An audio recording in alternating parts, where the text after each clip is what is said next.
discuss women in combat.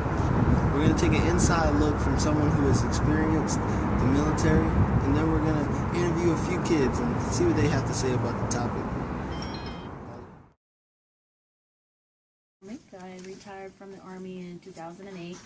Spent 21 years in the Army as a light wheeled vehicle mechanic. I retired out of Fort Bliss and have been many duty stations before that. How do you feel about women in combat, them opening up combat jobs to women? I think there's always an opportunity for women to excel. So I think they did the right thing by opening it. The problem is that there's a lot of logistical pieces that weren't considered when they opened the combat arms MOSs to females. You speak more about, elaborate more on the logistics behind it? Well, if you look at strategically how we used to fight and how we currently fight, women are more adaptable to those combat positions now than what they were in the previous years. Because if you think about it, in the previous years, there was lodging issues. Say for example, you have one female or two females in an organization. So, your ratio from men to women could be 3 to 1, 4 to 1, whatever. The Army makes it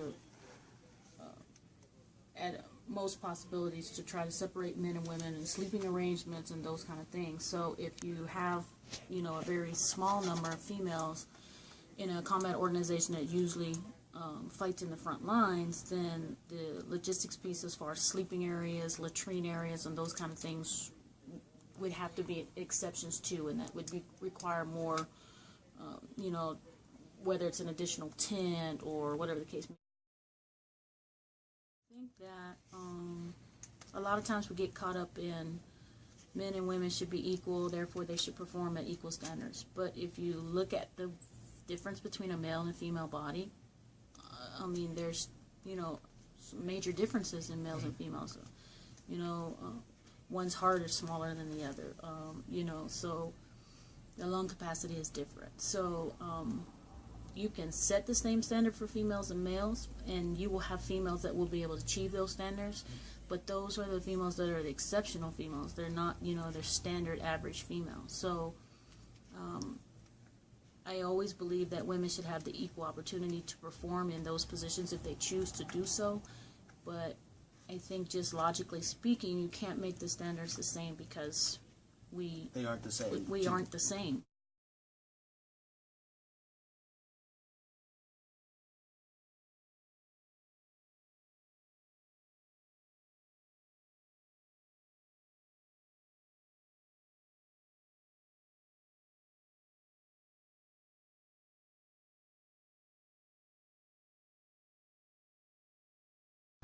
Personally, I don't think women should be in combat MOSs. Like, if they were in supporting combat MOSs, that'd be alright. But in the actual fighting where they pick up a gun and go help out another soldier, I don't think they should. I wouldn't feel comfortable with the woman next to me in combat. Say we're out on the field, right? And she gets shot. How am I supposed to react to that? Like, I would feel more like I'd need to give her more attention because she's a woman, She needs more help. That's what I think.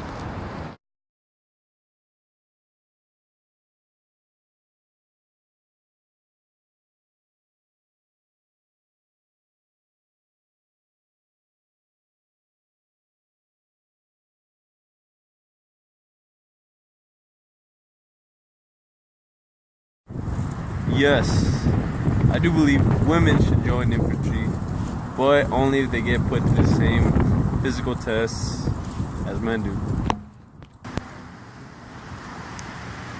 No, I wouldn't. Maybe if she was like a medic or something.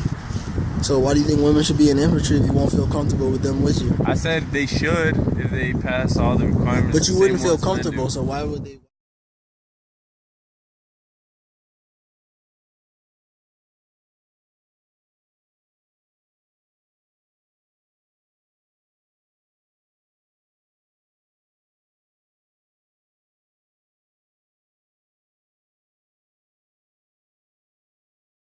I've come to a conclusion. I think women should be allowed in combat. I think if they want to go out there and fight with men right beside them in the front lines of combat, they should have that choice. It takes a special someone to want to fight for their country, and if they want to do that, more power to them. Peace out, Miss B.